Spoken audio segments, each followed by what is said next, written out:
There's a line in the song Both Sides Now by Joni Mitchell that stays with me. It's clouds illusions I recall. I really don't know clouds at all. This is a song about perspective, about looking at life from both sides, and realizing what you thought you knew was only part of the view. This episode of Boomer's Revolt lives in that space. This song speaks to learning, relevance, visibility, and growing without shame. It's not a cheerleading mantra of reinvent yourself. It's something quieter, deeper. It's about gaining clarity and self-respect and wisdom from experience. Maybe we don't look back and think, I should have known. Maybe we say instead, I didn't fail to know sooner. I learned by living. I was too busy being in it to stand outside of it. And that's what we're exploring here. The dignity of evolving, the courage of visibility, and the wisdom that only comes from seeing life from both sides now. I'm Cheryl Bachir.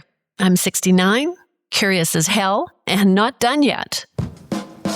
After decades leading not-for-profit organizations and hopefully driving some real change, I retired, and that lasted about 5 minutes.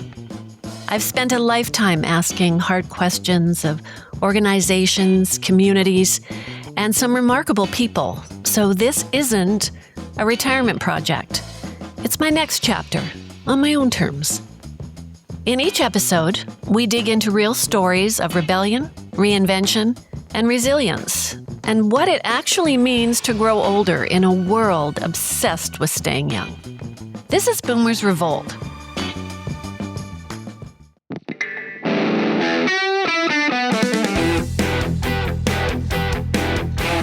Today I'm talking with Sandy Morton. She's a woman who built her career in the high-stakes world of securities law, and she was the primary breadwinner of her household. She played hard, loved hard, and sometimes learned the hard way, like all of us. That identity is more layered than we think, because sometimes you have to live it before you can see it from both sides. Tell me about Sandy. It's interesting because at a very young age, I quit high school. And I quit high school because I was not enjoying it and started to be stupid. And I got called into the principal office and we had a conversation and they said to me, you should quit.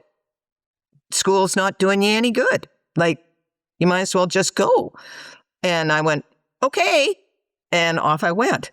So one of the smart things my parents did was they said, okay, well, if you're going to quit high school, you can't just sit around on your rear end. You've got to do something. So I went to business college and learned all the appropriate things like bookkeeping and shorthand and law, basic law terminology, all that kind of stuff. And then I started working at 16 and off I went. Which really gave you no choice but to go full steam ahead. I mean, you built this professional career for yourself, but it wasn't an easy road. You were in a very male-dominated industry. How were you able to hang in there? I quit once, and after about 3.5 years, I quit because of harassment, and I was underpaid. I'm not putting up with certain things because in those days, harassment was commonplace. People would poke and prod and say things. And I think it was a really great thing I did for myself quitting. And then I came back and the rest is history. And, I was there for almost 40 years. With everything you've lived through and learned along the way, do you think you're braver now or when you were younger? I think there's part of me that always was brave. Otherwise, I wouldn't have been able to do a lot of the things that I did. But saying that, life's short. You do get things thrown at you and you go, okay, well, that's not nearly as important as I thought it was. Or, why not? What am I going to do? Fall on my face? Well, okay. I guess I did, so. And you got up And you're still here? Yeah. So, I'm way more open to it, I think, now than I used to be, which is, I find interesting because I know a lot of people who are our age are the exact opposite. Well, I think they got to a point in their life where they're satisfied, or, it is what it is. And why do I need to change? I don't know. I figure life is short, so why not?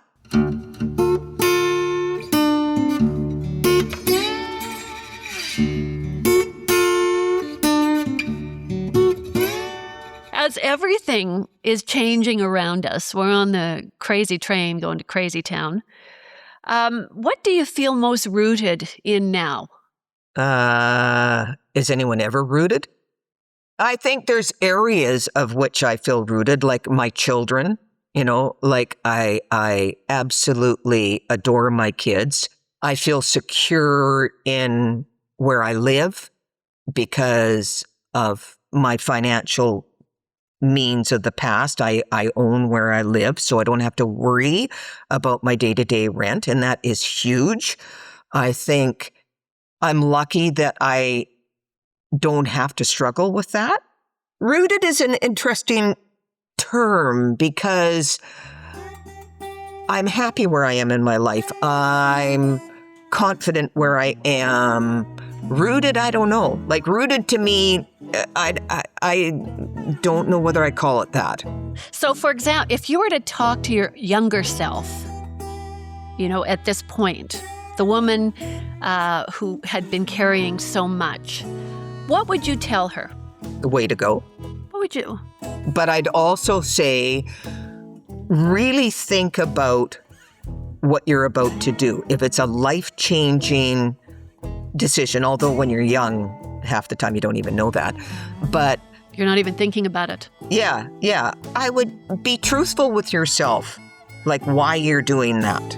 Like, not necessarily the ramifications of that decision, but be honest with why you're doing what you're doing and have more confidence. Like, I was so naive, and I still can be naive sometimes, believe it or not. But I was so naive, and I lacked so much confidence in certain areas.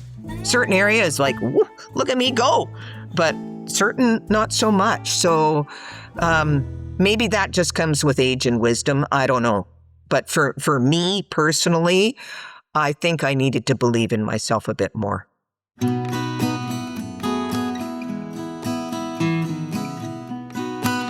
When we look back, I think it's easier to see those moments from both sides. It's like looking at the world as it was then, and now looking at the world as it is now. Sometimes I think what felt so cutting edge at the time can really start to look like strength or even wisdom. You went on to build a successful career, and you were the primary breadwinner in your household. That wasn't the usual story at the time. When you look back on that chapter of your life now, how do you see it? Well, he was in the film and television industry, which is never a constant income ever. And it was important for us to have, if possible, one of us at home with the kids. And the only way that was going to work was that if I worked. And so he could stay home. And because it was the nature of his work, he could. So that's how it started. Did it feel heavy for you taking on that major role? At times, I would say it probably did. But in the beginning, it was, if, that's how it's got to work. It was like not some brilliant decision. It was just that if we want one of us at home, this is how it has to be. As time got on, and where, again, the area that we lived in, and you're surrounded by professionals, my income wasn't a professional level, but nobody wanted for anything. You would not have been able to tell that I wasn't a professional. So, yes, it was a challenge financially for quite a number of years. You said you loved working in securities law. I did.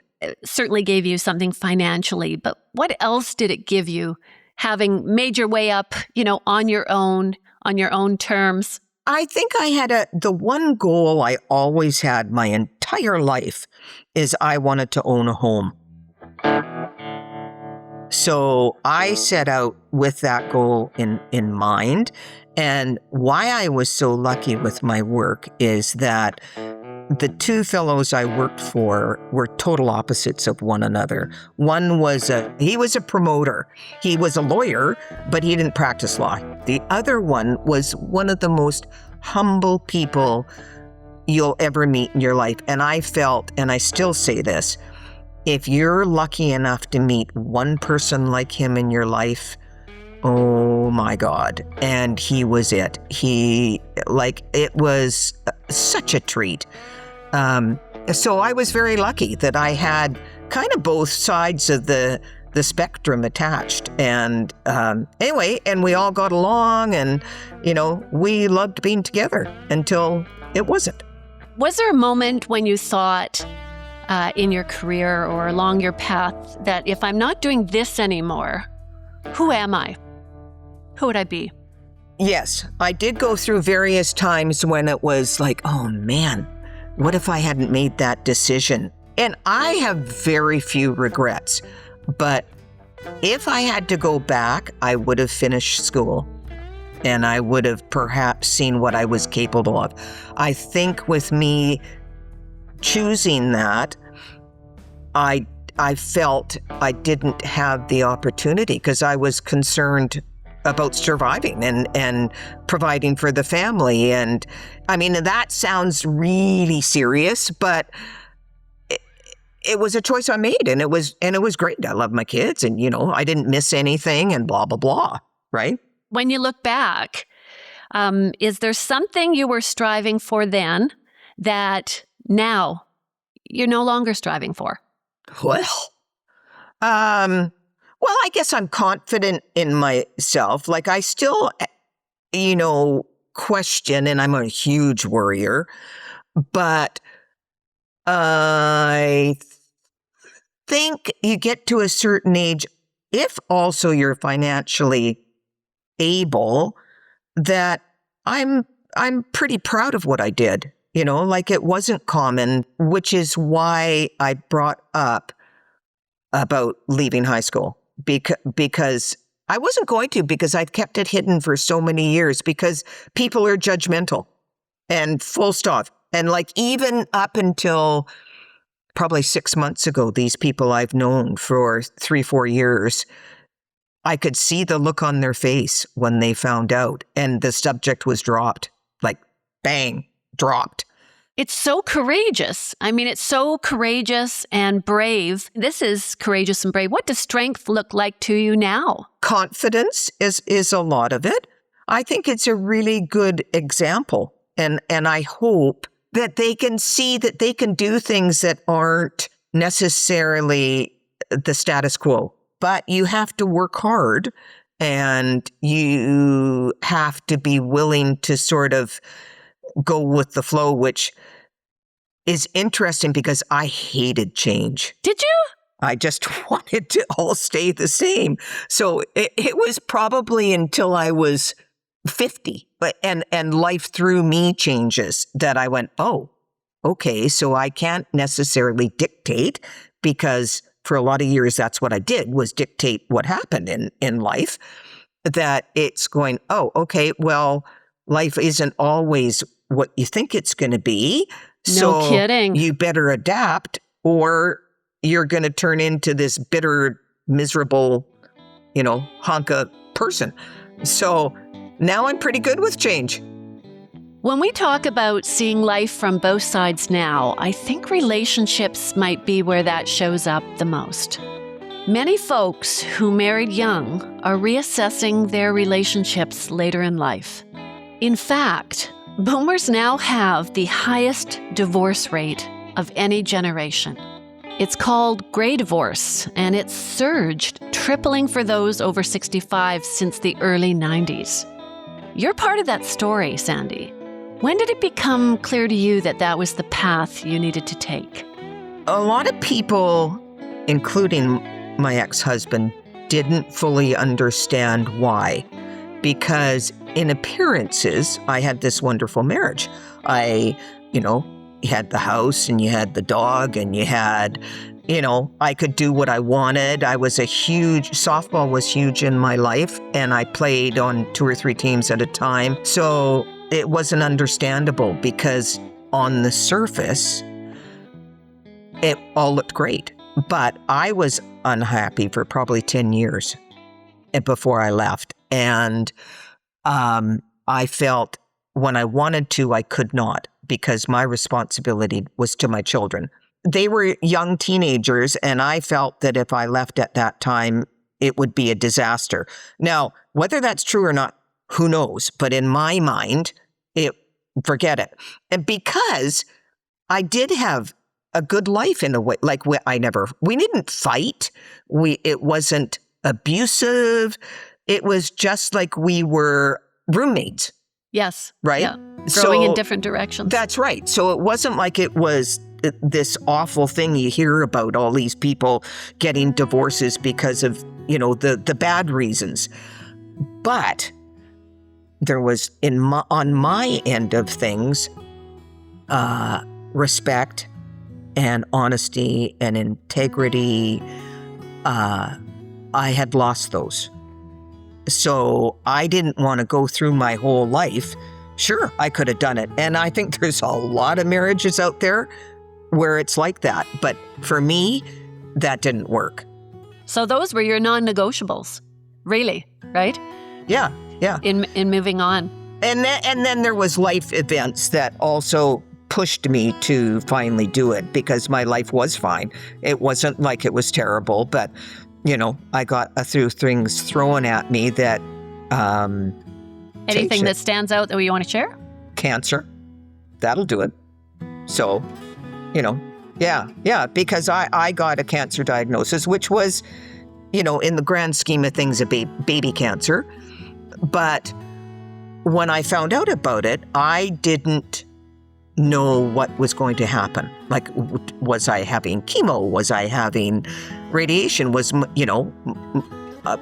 parts of me going to be chopped off? I didn't know.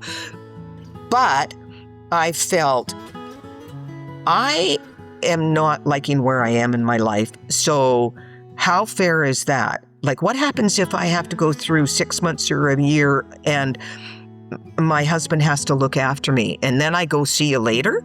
Well, that to me wasn't fair. So, so to me, I thought, okay, well, now's the time, because that wouldn't be fair to him to go through all that and then say, okay, by the way, I don't like you anymore. That was an incredibly thoughtful way you looked at your marriage.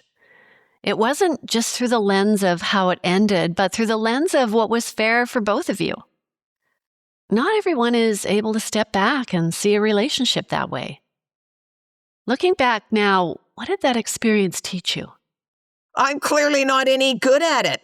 But you know what? I think that the man I married was a very kind, smart person. But I think I was really gullible and naive. I don't think I thought it through properly, right? Like and I've always been like that. I think now I think through things way more than I ever used to. I've just always went with it. If a younger person asked you for advice about marriage, what would you tell them?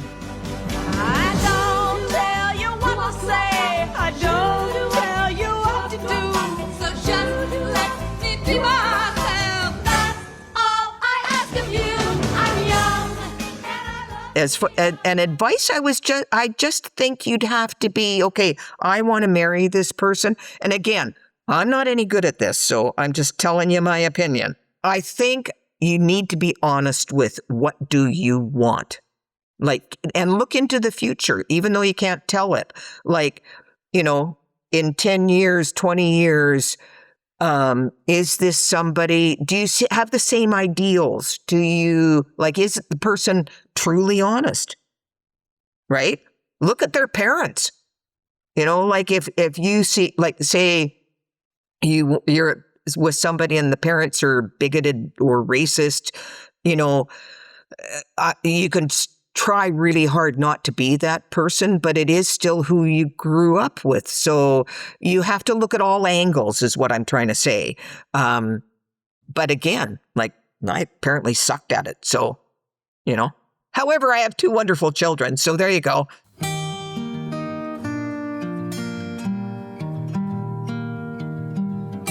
I think looking back is something that comes with age. Like looking back at our lives and finally seeing things from both sides. Maybe sometimes for the first time. Through all those chapters, sport was always part of the balance for you. Softball, in particular, was a big part of your life. I like sports, period, but softball was my baby. I was good. In I think it was grade 9, I was asked to play with the BC women's and all that kind of stuff. But I think in part, now this is something I was thinking about the last couple of days, which I probably never would have, but because one of the things I found being the income earner was a lot of the social stuff didn't take place. Because my husband was such that he was very happy to be home on his own. And because I was not around the typical women that stayed home and looked after their children, that social part didn't exist. So because I am a very social person, softball, which I loved, also was my social outlet. I coached the kids and I coached teams. And then when I wasn't as happy at home, it was an escape. And I loved it. So it was easy. And I was pretty good at it. So it was an easy thing to do. And I only stopped at 60 because I was getting hurt. Bones were being broken. And my little tiny ego, which was apparently quite big, wouldn't. Yeah, it was. Apparently it was. I wouldn't allow myself to play my own age group because my ego said, nope. So I was playing with these 20 and 30-year-olds, which, I was slow as a turtle. And, as you get older, you move all your positions around to ones where the younger ones are better. So at 60, I just went, nope, I'm out. There you go. I did golf and pickleball. And you've won a couple awards in pickleball, haven't you? Ha! Well, the F-Bomb Award. I had the inaugural F-Bomb Award. I did.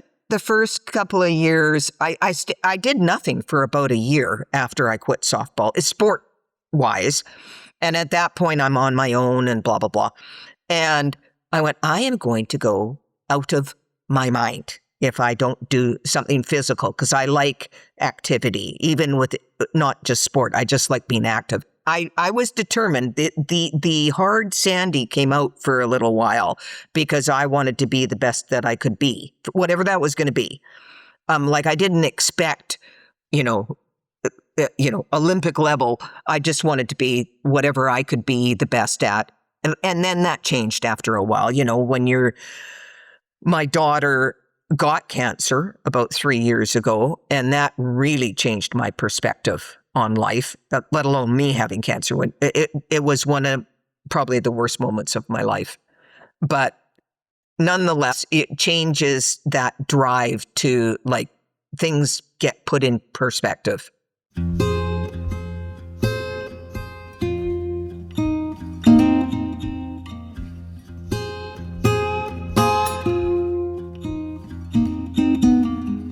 You've seen cancer from both sides, first fighting it yourself, and later standing beside your daughter as she faced it. We think we understand illness when it happens to us, but experiencing it through someone you love, especially your child, it must bring an entirely different perspective. Well, I don't think you can. It was around Mother's Day about 3 years ago, and I will bring this up because it's important for the younger people to know this. that through COVID, she didn't have her regular testing, her pap tests and all that kind of stuff, but knew something wasn't quite right. And anyway, the end result was, sure enough, you've got cancer. And when she made that phone call to me, it was awful.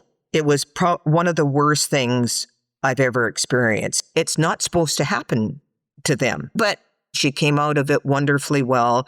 But again, because of my part in my life, I also retired very young. I retired, that's a whole nother subject, but I retired at 57 and not by my own choice. So I was able to be available for her. Like, she never missed a day of work, even though she went through hell, because I was able to pick her up and drive her to work. I was able to take her back to work. I was able to take her to her appointments. I was able, to do whatever it took so her life was as normal as it could be. So I will be forever grateful and thankful that I was able to do that. For sure. Those are the ups and downs of life we go through.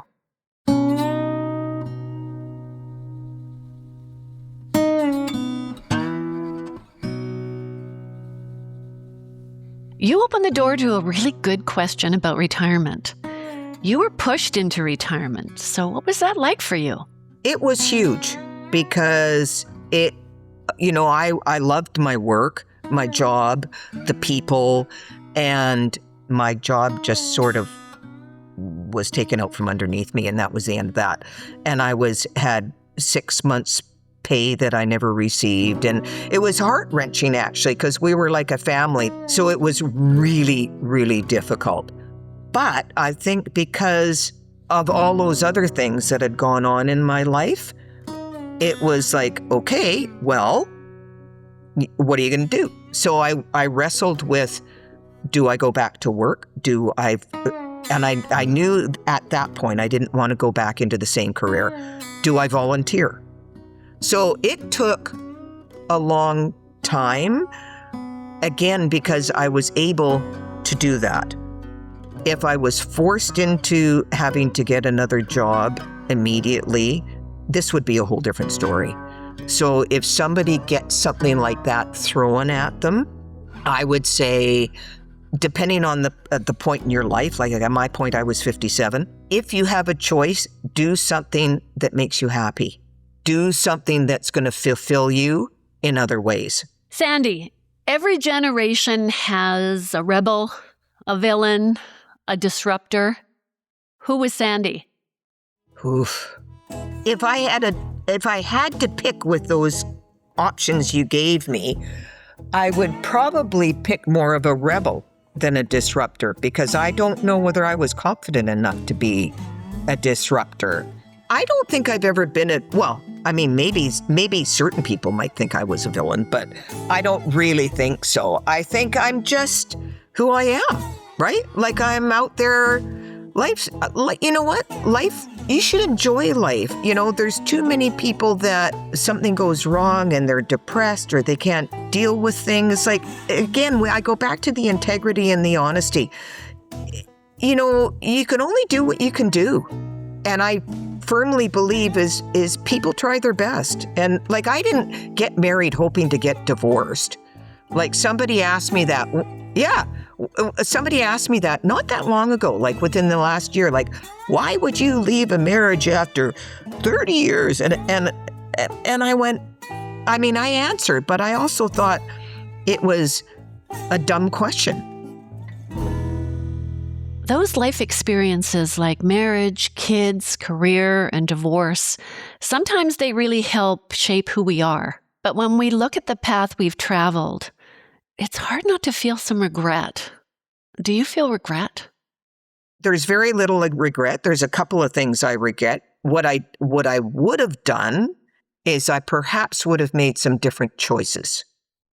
And now I feel that I never want to close the door to learning and experiencing things, which I think a lot of people our age They've gone, yeah, I've worked hard, or I've gone through life with its challenges. Now I'm happy where I am, and that's just great. And that is great. But I never want to get to a point where I'm not willing to learn from either the good or the bad or someone else. Absolutely. Thank you. It was awesome. You're welcome. You're awesome.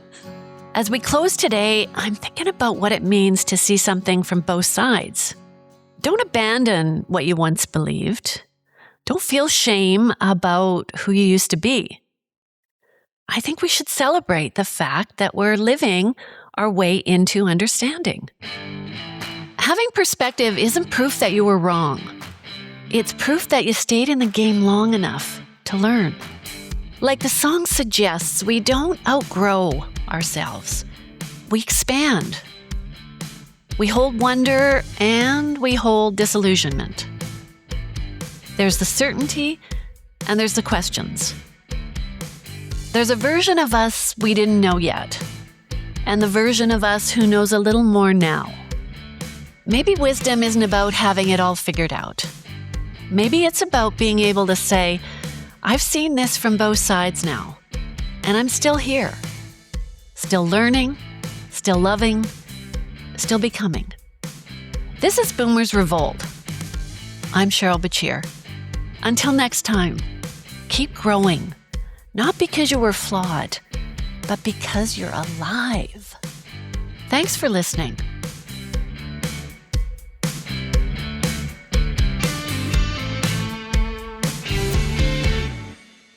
Another Everything Podcast production. Visit everythingpodcast.com, a division of Pattison Media. Subscribe wherever you get your podcast.